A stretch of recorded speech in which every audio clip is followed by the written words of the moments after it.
Ahoy, Royal Nation. This is your Princess Penelope, and welcome to my page where we have real, unbiased talks about everything Zimbabwe, from socialites to politics and politicians to musicians and how to better ourselves as Zimbabweans. Be sure to like, comment, subscribe, and share the video with your friends. Now let's get right into the video. Vanakikwete vakauya maformer president hanzi nemwe munhu hanzi kune dzimwe nyika dzakakomborerwa naMwari wakomana. Ukaenda kuTanzania unoona former president, woenda kuMozambique unoona former president, woenda kuSouth Africa unoona former president, enda kuZambia former president. Zimbabwe is the only country in Africa without a former president.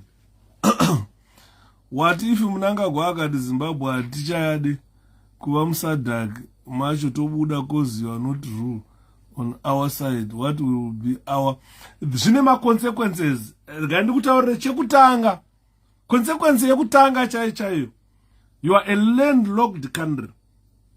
For you to access the sea, you rely on SADC countries. Saka kana mimi muka rely neMozambique iri muSADC, haizobvumirwi kuti ivhure maroad ayo muwane fuel muZimbabwe. Saka munotanga kushaya fuel yokufambisa motikari munoishaya.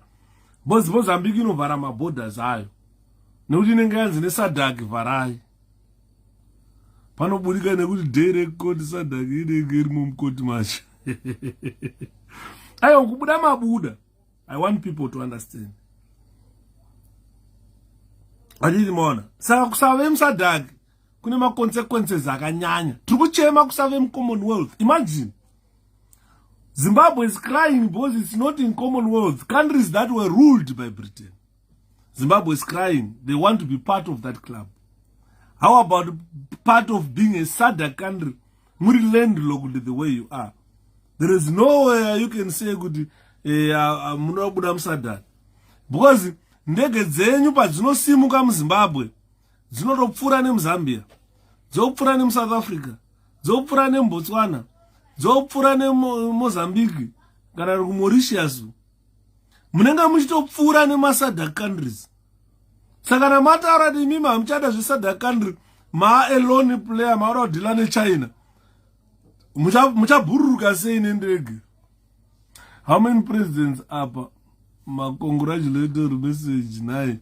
Handisi kuziva, nhasi ndaswera ndiri kubasa handisi kuziva. England is now crying for not being member of Euro. Yeah, exactly. Ukaya kuEngland ezvinezvi conservative yawacha ine maprime minister imira vana Cameroon vaita tikuda Brexit. Yachema UK, yarira. Ukaona vakudaidza vanhu kuna Africa kuti uyai neCOS uyai mushande kuno. Kana nevashandi chaito vashaya. Jose, hadzi aishapiro mubvunzo waTheo wakafanana negore rekuti ship yepfuti yakarambirwa mumasports ese SADC. Exactly. Fuel yenyu inoramba ichitenderera mumvura muIndian Ocean. Amuiwane, because haina painopinda napo. You are no longer a member state of the SADC. Budai. Kana muda kubuda budai muSADC and declare yourself winners of this election. You see the consequences. Adidi Muruona. Because voting right is guaranteed by Universal Declaration of Human Rights. That Universal Declaration of Human Rights, apana nyika isina kusaina kuti respect my human rights. Saka my human rights omwati kutaura ekuvota anosanganisira ukambena. Ukatarisa CCC yaka apply police to campaign, I think about 300 rallies which were cancelled. Only 3 rallies akabvumirwa. 297 were cancelled. Sakamanatarat, it is the only political party in Africa that has garnered 73 seats without campaigning even a day. Mama MP enya yakapinda havana kana tomboita kana rally 1. Vaingoti wakada kuenda kunokampena panobva wanzi nepolisi hatina manpower.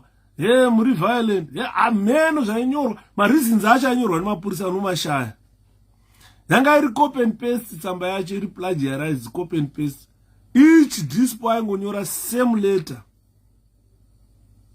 and that was in the eyes of the observers that people's rights are not respected by these people. Anoona ZANU-PF yakazvisikira moto yega muziso izvo kuti vakutuka mumba mheno vanomutukirei ndakataura ndikati ndo imwe mistake itwa nezanu because mufesi uyo yakaproducer report yayo haasiri yakaiproducer ega.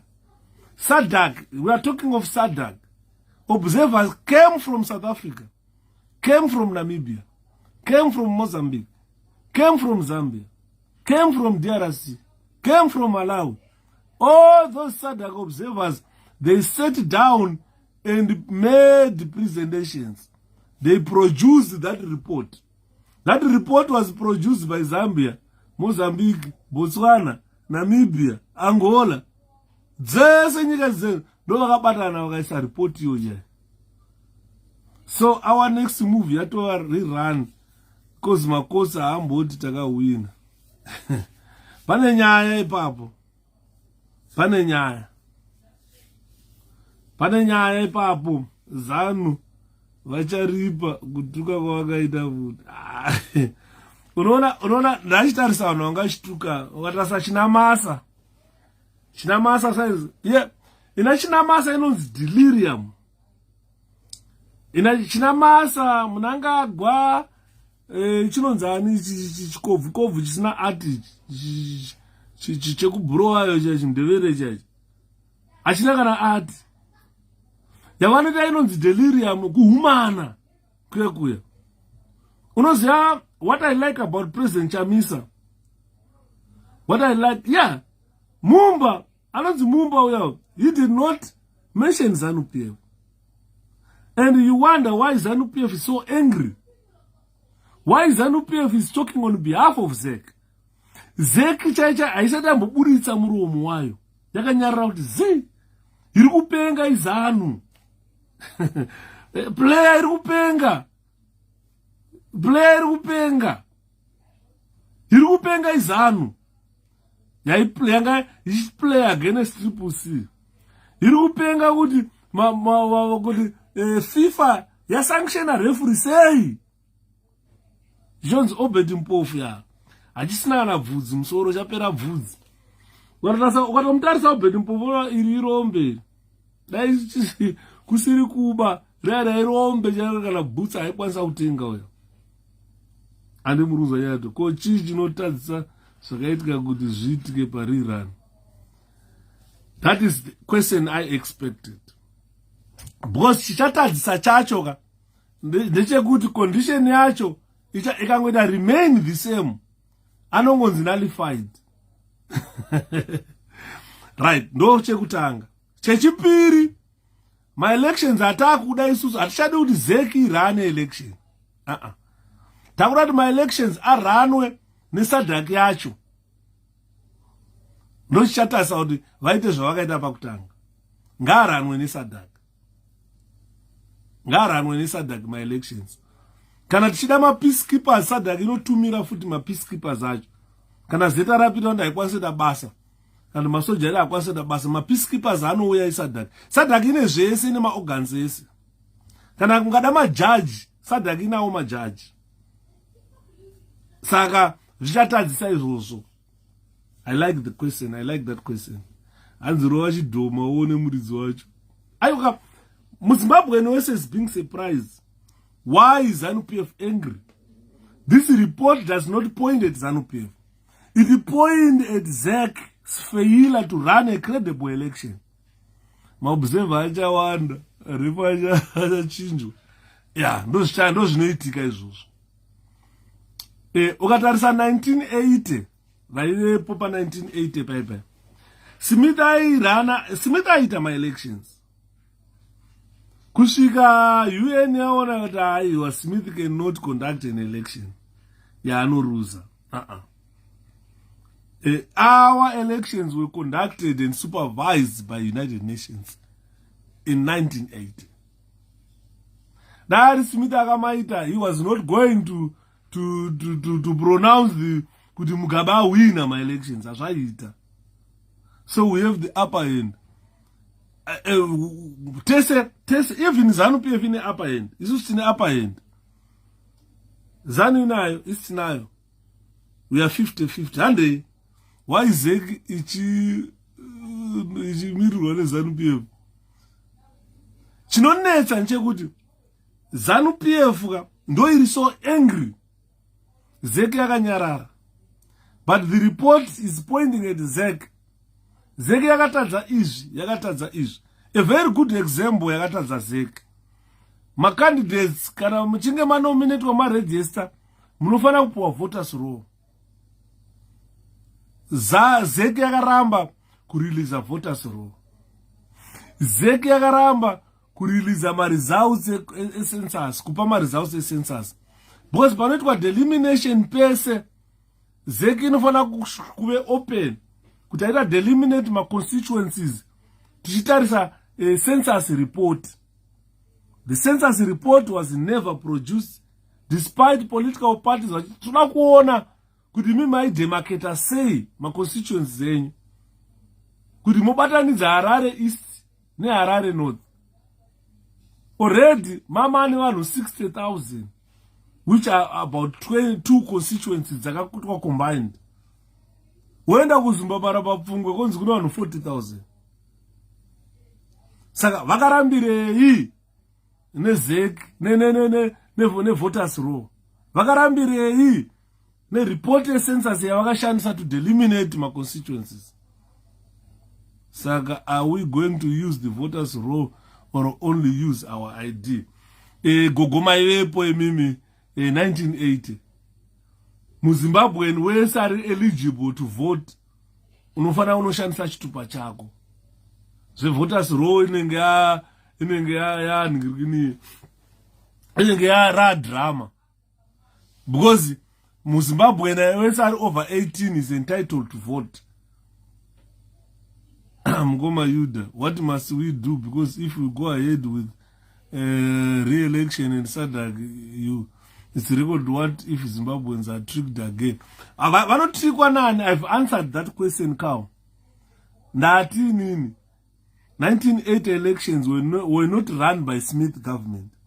If they were run by Smith regime, Mugabe was never going to be declared a winner. Saka, we pray that our elections must be run not by ZEC, but by SADC, under the supervision of United Nations. And in video Commonwealth yanga ichiti sarudzo dzakaitwa zvakanaka. Aiwaka sarudzo mukoma Godfrey, sarudzo was peaceful. Musi wekunovhota it was peaceful. Ndozvitaurwa ne Commonwealth. Vakataura one video yacho ndakaiteerera. Vakati aiwa musi wekuvhota sure it was peaceful. But the way, the process this election was conducted, pointing to ZEC, it falls short of requirements, the Commonwealth electoral standards. They were clear there. AU was clear. SADC was clear. United Nations was clear. So countries and people across the globe, guys, they've recognized that free and genuine elections are crucial democratic requirement. No, this is what is at the play right now. SADC is not easy to bribe. Yeah, not easy. Because what are now, what is crucial for democratic requirements are elections. They must be free and fair. They must be free and fair. Because a free and fair election will give a voice to the will of the people. We are going to listen to the voice of the voice of the people is the voice of God. Those are the voices of God. Because a genuine election, a free and fair election, it gives a voice to the will of the people, which is the basis of government authority. The government cannot have authority if it was never voted by the people. A democratic government's authority comes from the people, the will of the people.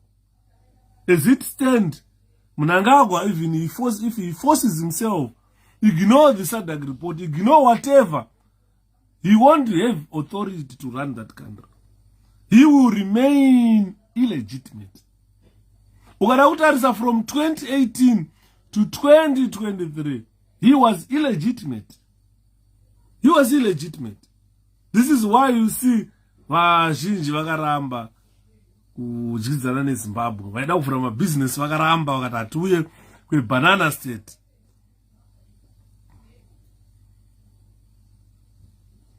Andimona. Saka, ladies and gentlemen, nyaya asiko iye jinu. Hakuna government of national ekutaurwa government, guys. Hakuna. Hakuna. Nosaka ndataura Theo ndikati, beware of social media. A lot of junk is being thrown as facts. Mungatamba, munotamatama so disinformation. A lot of junk is thrown here for people to listen. You should never listen to junk. And more. Besides, ladies and gentlemen, participation being a human right in itself, other human rights are central to electoral process. For the right to vote, to be elected, to be exercised meaningfully, it is important that there is an environment in which human rights are respected and enjoyed by all individuals. Jawa was saying inauguration Saturday. Jawa, those mozwa, chari. Jawa, chedongoli ZANU-PF ka, yapo yaisi ZANU-PF. Iyango we politika upa, emazvake. Mwe anongo mukashitaura zvanoda nasi. The people voted SADC can go screw themselves. I blame Gouver for tolerating certain bullshit. It's very unfortunate, Eustace, if you think this was an election. Very, very unfortunate. The people voted yes. But the process of voting, the electoral process was short of expected standards of an election. There is no human rights in Zimbabwe. Full stop. Precise rough diamond. Full stop. No, msaka mchiona wanu Zimbabwe vachinwa matuzvi anopombwa kubva ku Jameson azichichi plande kunotonga topomberwa matuzvi mupombi tichinwa because hakuna ma human rights munyika medu. Andimona. Saka, for the right to vote to be exercised meaningfully, it is important that there is an environment which human rights are respected. As what Precise is saying here. The environment in our country does not respect the human rights.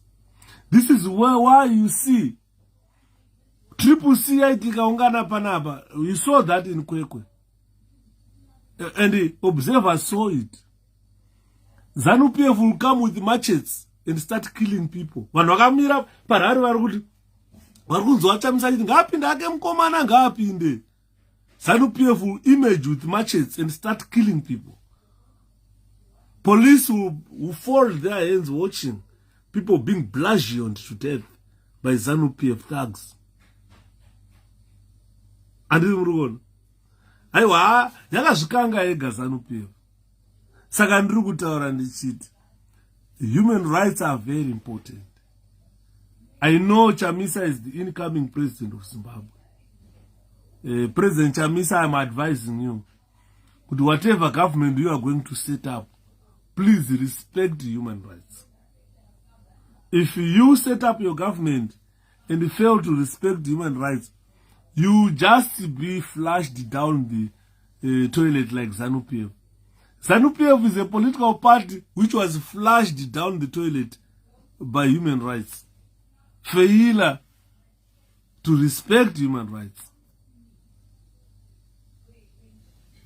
This is why you see ZANU-PF today has failed to meaningfully run Zimbabwe. Nyika irano se tax shop. Respect human rights. And more. Especially my rights amount anonze equality ayayo. Dai makanzwa ndakaseka hangu. Anonzi anu yachitaura uyu SADC. Akataura zvikanzi andina kuona chinhu chinonzi equality muZimbabwe. Out of my candidates akaparticipate 10 were men, 1 was a woman. Mukadzi mumwe akada kuya kuzoregister akanzobvunza uya nema-US dollars. Linda Masarira failed to participate in this election. Nenyaya yekuti akatadza kuraisa mari 20,000 US dollars. So there was no equality as well. It's a human right. The report here says SADC is centered on human rights. People access to diaspora vote. It's another issue again, Rebecca. It's another issue yakakanya ZANU-PF. Yekuti vanhu veZANU-PF vari kuma embassy outside Zimbabwe vanovhota. How about Zimbabweans outside Zimbabwe? We must be allowed to vote. Saka isusu diasporans, we must raise that issue with EU, with AU as well. Ndosaka muri kuona mambo vedu atinawo kuno ku-UK vakamhanya maofisi neanoyera vachitsvaga kuti vana veZimbabwe vavote. Saka we've got right to vote as well. It is our right as Zimbabweans to decide kuti patotumira ma-remissions edu kumusha, government inofanira kuma-receiver ichidya ndeipi andimona. Saka kwada kuona chimwe chakachitaurwa paya neSADC iri kutaura futi about peaceful assembly and association. It's a fundamental right yekuti vanhu pavanoungana ZANU-PF inosvika yotora mamatches yotema youraya vanhu. People are not allowed to assemble muZimbabwe. You are not allowed to gather muZimbabwe. That is your right yekuungana muchita politics dzenyu dzamuda. Hakuna munhu anofanira kuuya kuzotemwa nedemo kana nebhemba kunzi wewe sewaenda parari retribusi. That was wrong zvakaitwa neZANU. People in diaspora are paying tax but no vote. Why? We should raise that issue with the United Nations. Anyway, chinhu chinonakidza nchekuti there is no remedy in stupidity. This is what I've discovered, this Shepherd Judah, that I've been